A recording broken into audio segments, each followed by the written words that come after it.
Alam mo ba na may American military base sa Pilipinas na naging saksi ng pinaka-nakakatakot na supernatural war sa kasaysayan natin? Ito ang kwento ng Subic Bay Naval Base sa Olongapo.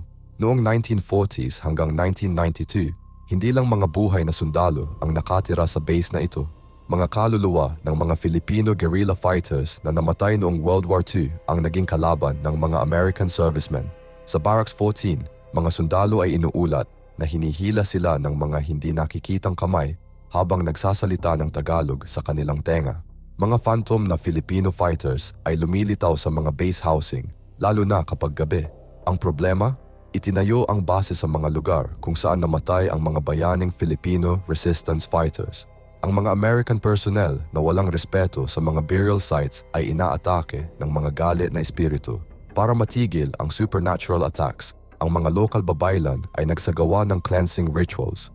Mga retired Navy personnel ay umamin na may unofficial policy sila ng pag-iiwan ng offerings sa specific locations para mapakali ang mga kaluluwa. Ito ang nangyayari kapag hindi natin ginagalang ang aming mga ninuno